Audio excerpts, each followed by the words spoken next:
자, 오늘의 예수님 탄생하신 우리 영아부, 오늘 무슨 날이죠? 어디야 그럼?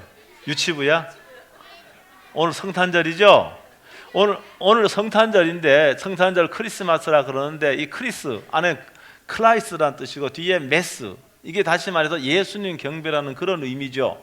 그래서 이 성탄절은요, 예수님의 탄생을 축하하고 기념하는 절기입니다.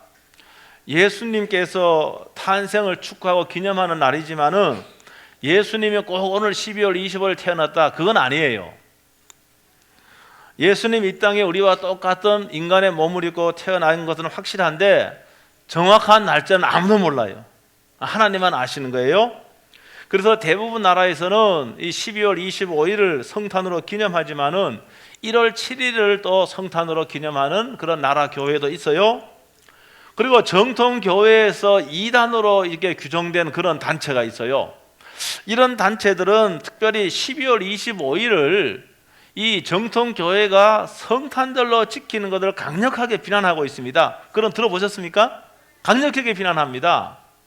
그 근거는 뭔가 하면은 사실 이 12월 25일은 예수님 올 당시는요, 믿음의 세계가 이방인의 세계였습니다. 다시 말해서 우상을 섬기는 이방인의 세계였기 때문에 특별히 12월 25일은 로마의 태양신, 하늘에 떠있는 태양이 있잖아요. 이 태양을 신으로 생각했습니다. 그래서 태양일의 축제일이 바로 12월 25일이에요. 그래서 이 우상, 로마 태양신의 축제일을 성탄으로 한 것은 이것은 말도 되지 않은 소리다, 이렇게 해서 강력하게 이제 비난을 이제 하고 있습니다. 그런데 사실은요, 생각하기 나름입니다. 뭔가 하면은 태양신을 섬기던 사회가 태양신을 버리고 구원자 대신 예수 그리스도를 섬기는 사회로 변화되었다, 이런 표시로 12월 25일을 성탄절로 지키는 측면도 있어요, 분명히.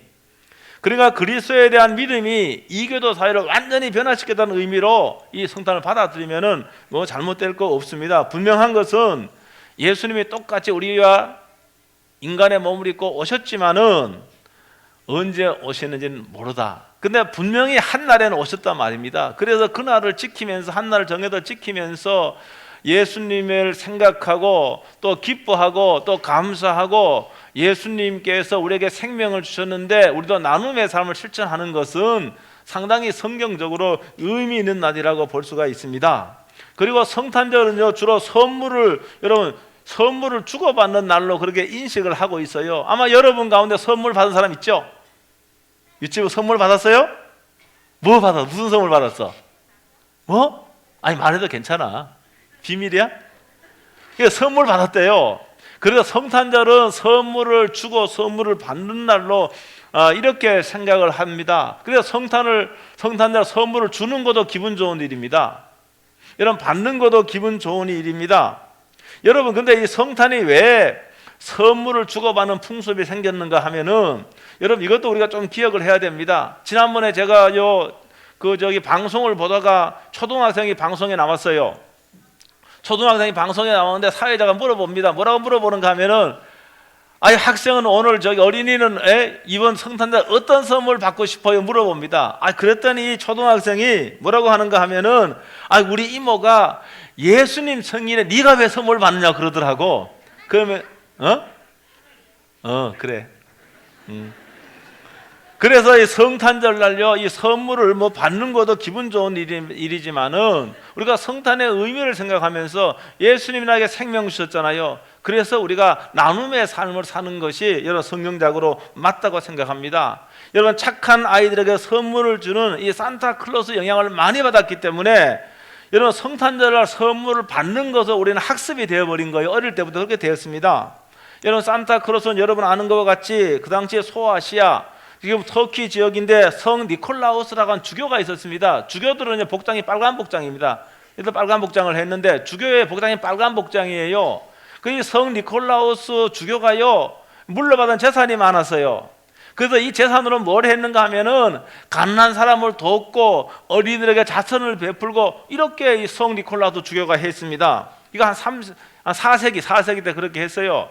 그래서 12세기 때 와서 이 성 니콜라우스 주교의 이 선행을 기념을 해서 아이들에게 성탄절날 선물을 주기 시작한 거예요. 선물 줬습니다. 이런 풍습이 지금 전 세계로 퍼졌습니다. 그래서 산타클로스라고 하는 말이 니콜라우스라는 말에서 유래가 된 거예요. 빨간색 복장을 했잖아 지금요. 파란 복장은 성탄하고 글쎄 모르겠어요. 파란 복장, 빨간 복장이 있는데 빨간 복장이 이 성 니콜라우스 주교의 그 빨간색을 아마 연상해서 그렇게 한 것 같아요.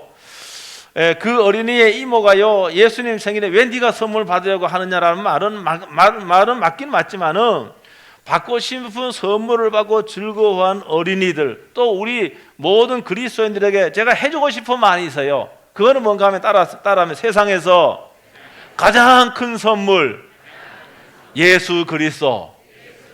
여러분, 우리는요 작은 선물에 기뻐하잖아요. 여러분, 작은 선물에 기뻐하지만 그건 며칠 가지 않습니다. 그런데 우리는 세상에서 가장 큰 선물인 예수 그리스도를 선물로 받았다는 거 믿으시길 주의 이름으로 축복합니다.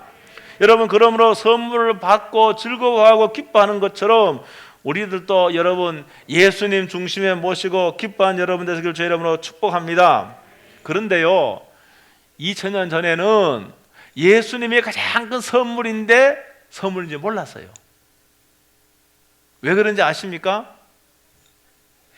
예수님을 알아보지 못했던 거예요. 아니, 예수님이요 막 왕궁에서 왕자로 태어났다고 한다면은 사람들의 주목을 받았을 거예요.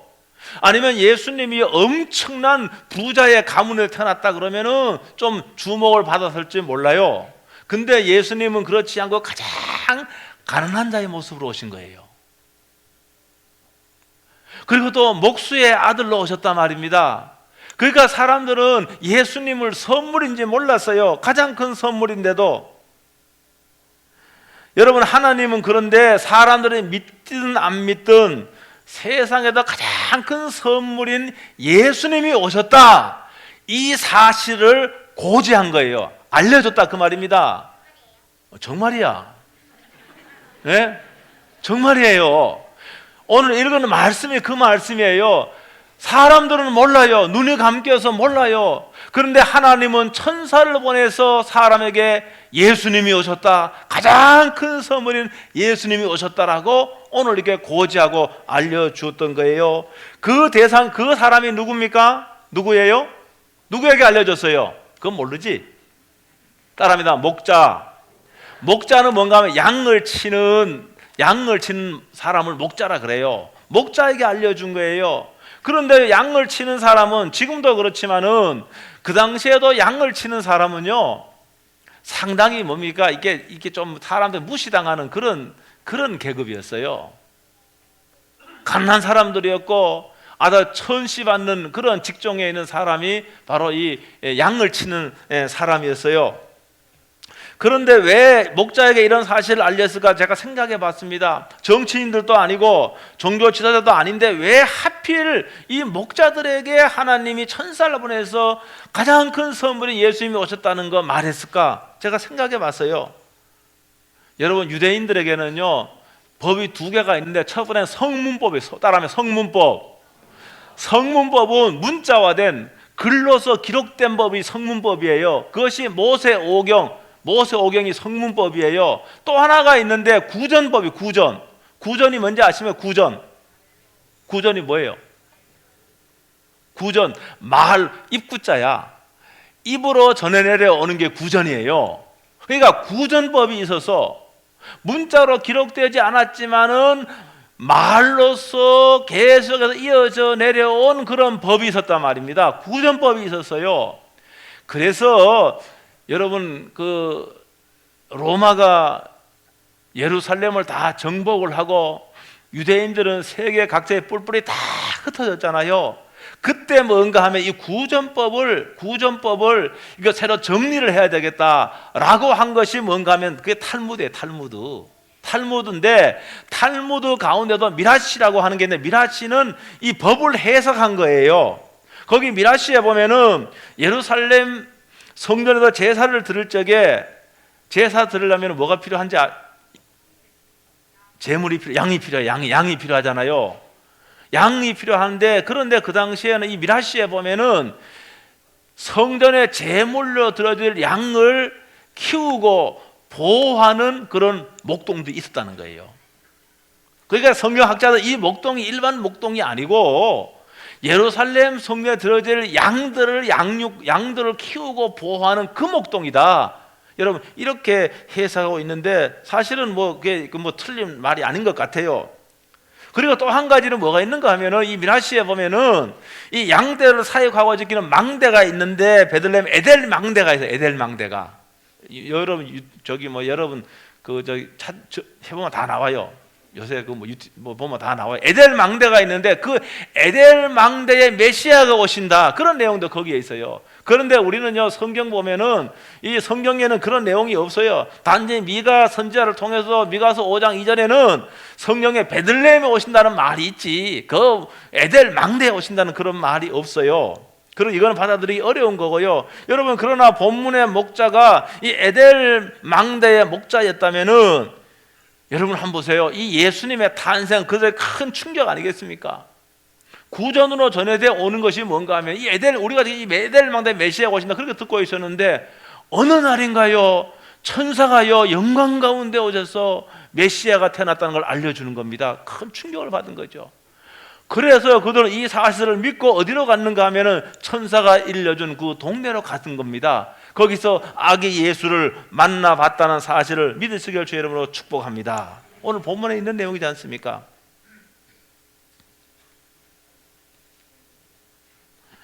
천사들이요 희생양으로 예수님이 오신 거잖아요. 예수님은 뭡니까? 예수님은요 세상의 모든 사람의 죄를 대신하여 십자가에 죽기 위하여 오신 거예요. 희생의 양으로 오신 거예요. 그러니까 희생의 양을 치는 목자들에게 이걸 알려준 것도 의미가 큰 거예요. 예수님이 희생의 양으로 오셔서 십자가에 죽으시기 때문에, 물론 이 양떼들은, 이 목자들은 이 사실을 몰랐을 거예요. 그러나 이것은 상당히 의미가 큰 겁니다. 여러분, 예수님 당시에요, 예수님이 선물이 아니고 적이라고 생각했던 사람도 있었어요. 교만한 사람들은요, 예수님을 예수는 나사렛의 따끔한 동네의 목수의 아들이잖아. 여러분, 교만한 사람은 예수님을요 인정하지 않았습니다. 여러분, 예수님이요 병을 고치고 여러분 수많은 사람들의 아픔을 보듬어주고 이렇게 해도 예수님 교만한 사람 인정하지 않았어요. 여러분, 그리고 말입니다, 어떤 사람은 예수님이 가장 큰 선물인데도 원수로 생각해서 원수가 뭔지 알아요? 임경수 집사 아들 아니야? 제 맞죠? 제 맞지, 그죠? 좀 닮은 것 같아, 제가 좀 보니까. 저게 딱, 맞지, 너? 여러분, 이 종교 지도자들은 적으로 생각했다는 거예요. 왜 그런가 하면은 예수님이요 수많은 사람들이 예수님을 따르고, 또 예수님이요 하신 말을 보면은 이거 하나님을 모독하는 말을 하는 것 같거든. 예수님은 하나님이시기 때문에 그런 말씀을 하시는 거예요. 그런데 그들의 입장에서 보면은 뭡니까? 하나님을 모독한다고 생각을 한 거예요. 그러니까 여러분, 예수님이요 이런 모습으로 왔었기 때문에 그 당시에 주류 사회에서는 예수님을 인정하지 않았다는 겁니다. 왜 그런가 하면 그들이 생각하는 메시아는 예수님 이런 모습이 아니었거든요. 가난한 자도 아니었고 이름 없는 그런 집안의 사람도 아니었고, 그들이 생각하는 메시아는 그랬던 거예요. 그래서 예수님을 영접하지 않았고, 예수님을 선물로 생각하지 않았고, 예수님을 적으로 규정했습니다. 오늘도 마찬가지입니다. 예수님이 가장 큰 선물인데도 여러분, 그 선물을 감사하게 여기지 못하고 그 예수님을 마음으로 받아들이지 못하는 분들이 여기 여러분 가운데 있을 수도 있습니다. 여러분, 마음속에요 교만이 꽉 차 있잖아요. 여러분, 마음속에요 여러분 탐욕과 욕심으로 꽉 차 있잖아요. 여러분, 그런 사람은 예수님의 그 마음속에 들어올 공간이 없는 거예요. 그래서 예수님도 마음이 가난한 자는 복이 있다 이렇게 말씀하신 거예요. 여러분, 세상에 온갖 것들로 가득 차 있어요. 세상에 어떤 그런 욕심으로 가득 차 있고 세상에 있는 것들로 가득 차 있으면은 예수님 들어가고 싶어도 거기에 공간이 없으니까 못 들어가는 거예요. 여러분, 그러니까 예수님이 가장 큰 선물인지 모르는 거예요. 여러분, 그러나 오늘 목자와 같이 마음이 비어있는 사람은 예수님이 가장 큰 선물로 여기고 예수님을 마음속에 모셔드리는 겁니다. 그러므로 그들은 뭡니까? 구원의 기쁨과 감사함으로 사는 거예요. 여러분, 그래서요, 예수님을 가장 큰 선물로 여기고 예수님을 마음에 모시고 사는 사람은 늘 기뻐하게 되는 겁니다. 감사하게 되는 겁니다. 아니, 예수님 나에게 생명을 줬기 때문에 예수님이 내가 해결할 수 없는 죄와 사망의 문제를 해결해 주셨기 때문에 여러분, 예수님을 모시고 있는 사람은 뭡니까? 뭐 하는가 하면은 나누는 거예요. 여러분, 그러니까 선물을 받는 것도 기쁘지만은 이런 진리를 알고 이러한 삶을 사는 사람은 뭡니까? 물질도 나누고 시간도 나누고 여러분 재능도 나누고, 이게 예수 믿는 사람이에요. 여러분, 그렇지 않으면은요, 여러분 마음속 온갖 교만과 탐욕으로 꽉 차 있는 사람 그거 못합니다. 할 수가 없는 거예요. 우리 크리스찬들은요, 세상에서 가장 큰 선물 받았기 때문에 오늘 저와 여러분들은 여러분 나눔의 삶을 살 수 있게 되길 주 이름으로 축복합니다. 물질도 나누시기 바랍니다. 저한테요, 선교지에서요, 수많은 SOS가 옵니다. 많이 옵니다. SOS 온다고. 네? 옵니다. 여러분, 그런데 여러분 제가 늘 말씀을 드리잖아요. 여러분, 재산이 있지 않습니까? 재산 자녀들에게 100% 다 주려고 하지 말아라니까요. 아멘이 없네, 아멘이. 예? 여러분, 자녀들에게 90%만 줘, 90%. 세금으로 50%, 60% 다 세금 다 바쳐야 돼요. 여러분, 그런데 여러분 선교를 위해서, 구제를 위해서 여러분 기부하면은 세금 있어요, 없어요? 세금 없어요. 10%만 그렇게 하라니까요. 여러분, 우리가 태어날 적에, 얘야 너 태어날 적에 팬티 입고 태어났니? 없어. 여러분, 태어날 적에 여러분요, 지폐 한 장 입에 물고 태어난 사람 혹시 있어요? 없어요. 여러분, 다 우리는요 맨 몸뚱아리로 온 거예요. 그런데 우리가 얼마나 많이 가지고 있습니까? 얼마나 많이 누리고 있습니까? 얼마나 많이 소유하고 있습니까? 이거 다 선물로 주신 거예요. 가장 큰 선물을 주는 그 예수님이 이거까지 선물로 주신 거예요. 여러분, 그러니까 이것을 여러분이 돈이 있다 그러면 여러분만 다 쓰지 말고, 자식에게 100% 다 주지 말고, 여러분 적어도 10%만은 뭡니까? 나누라니까요. 여러분, 저한테 가져오면은 저한테 교회 가져오면 교회 헌금을 하면은 그걸 그런지 예수님의 이름 영광을 위해 쓰는 거예요. 지금 다 그거예요. 이게 나눔의 삶 아닙니까? 가장 큰 선물을 받았기 때문에 여러분, 작은 가운데서도 없는 가운데서 우리는 그런 마음을 견지해야 될 줄로 믿습니다. 지난 22일 날 제가 신문 기사를 봤어요. 경남 창원 모금회에 어떤 분이 4,700만 원을 익명으로 기부했습니다. 이름 없이 기부했다는 거, 이름 없이. 이분이 지금까지 얼마를 기부했는가 하면은 5억을 기부했어요. 근데 이분이 전화하면서요, 제가 1년간 모은 돈을 모금함에 두고 갑니다. 내년에 또 제가 연락을 드리겠습니다. 행복한 크리스마스 보내고 새해 복 많이 받으시라고 하며 전화 끊었습니다. 근데 거기 가봤어요. 가보니까 한번 띄워주세요. 가보니까 저 위에 누런 거는 5만 원짜리 지폐고 파란 거는 10,000원짜리 지폐예요. 이게 4,700만 원과 함께 손편지가 있었어. 손편지, 그 사람 쓴 거. 제가 눈이 시력이 나쁜데 안경 껴도 시력 0.8밖에 안 돼, 제가요. 자세히 보니까 맨 뒤에 보니까 뭐라고 되어 있는가 하면은 예수 그리스도의 이름으로 기도드립니다. 이 사람 크리스찬이에요. 이 사람은, 이분은 뭡니까? 이분은 예수님을 가장 큰 선물로 예수님을 아는 분이에요. 이게 자기의 전 재산이 아닐 거예요. 일부일 거예요. 이 나누는 거예요. 예수 그리스도의 이름으로 기도드립니다. 사랑하는 성도 여러분, 우리는 저와 여러분 가장 큰 선물 받았어요. 오늘 저희 이 예배 끝나고 이제 성탄을 축하하고 우리가 기뻐하는 시간을 가질 거예요. 그러면서 동시에 우리는 가장 큰 선물 예수님 받았기 때문에 기뻐하고 감사하면서 여러분이 돈이 있다 돈도 나누고 여러분 시간도 나누고 여러분 재능도 여러분 나누는 거예요. 예? 나누는 거예요. 내가 큰 선물 받았기 때문에 그랬을 적에 여러분을 통하여 하나님의 영광이 나타날 줄로 믿습니다. 기도하겠습니다.